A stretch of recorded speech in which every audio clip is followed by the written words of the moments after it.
In this lesson, you will learn how to monitor the FortiSOAR database, system resources, and services. You will also learn how to troubleshoot various issues on FortiSOAR.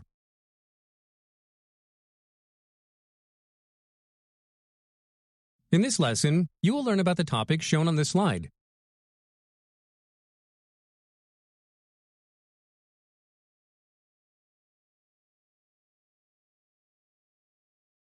After completing this section, you should be able to achieve the objective shown on this slide. By demonstrating competence in monitoring FortiSOAR, you will learn how to monitor various system resources, database accuracies, and services on FortiSOAR.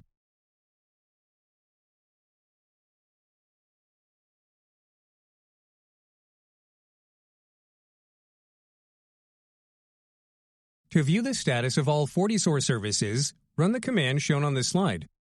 To view the status of individual FortiSOAR services, run the systemctl status command shown on this slide. For example, to see the status of the nginx service, use the systemctl status nginx command.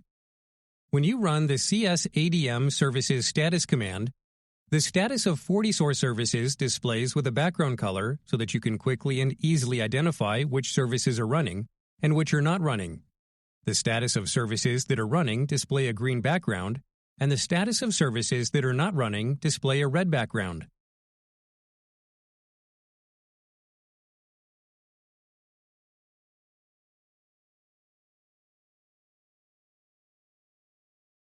Good job! You now understand how to monitor FortiSOAR.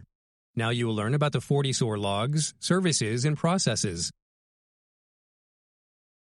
After completing this section, you should be able to achieve the objective shown on this slide.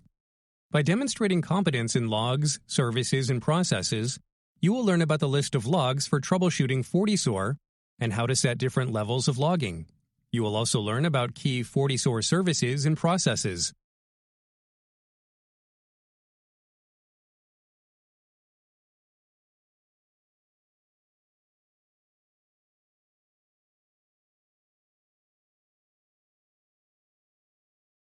This slide lists more of the different log files.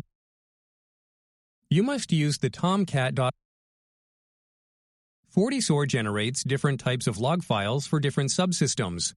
The table shown on the slide lists the various log files contained in the VAR, log, PSYOPS directory and their purpose. You can use the appropriate log file to gather more information about any errors or events that happen during FortiSOAR operations.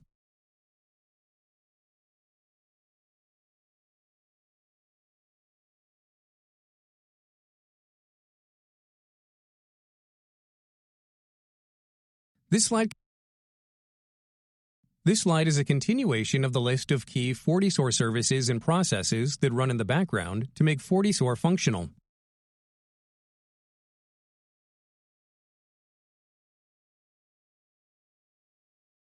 Good job! You now understand logs, services, and processes on FortiSOAR. Now you will learn about troubleshooting various FortiSOAR issues. After completing this section, you should be able to achieve the objective shown on this slide. By demonstrating competence in troubleshooting FortiSOAR, you will learn about the importance of licenses and users on FortiSOAR and how to configure them.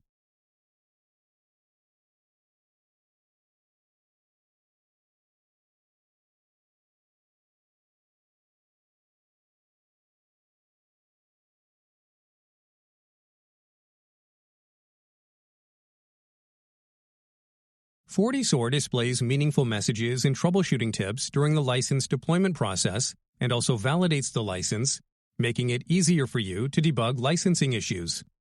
Also, if your connection to FDN is through a proxy, you must update the proxy settings. If you have a subscription-based license, then the number of users and expiry date are not present inside the license. You must sync them from FDN after the installation. The license has expired message after installation occurs because of the following two reasons. Sync with FDN failed. Sync was successful, but you provided the wrong contract information. To verify, run the Java command shown on this slide. If you have an evaluation or perpetual license, then the number of users and expiry date are present inside the license. If a license deployment failure occurs for these types of licenses, Then check the license information using the csadm license command shown on this slide. After deploying the license, if the system is still not reachable, restart the SIOPS auth service and then monitor the fdn.log and das.log files.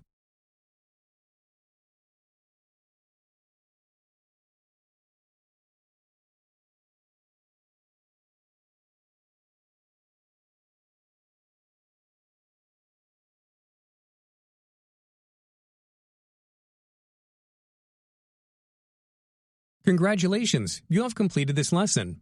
Now you will review the objectives that you covered in this lesson. This slide shows the objectives that you covered in this lesson. By mastering the objectives covered in this lesson, you learned how to set up monitoring on FortiSOAR services, CPU and RAM, as well as swap memories. You also learned about FortiSOAR logs and services,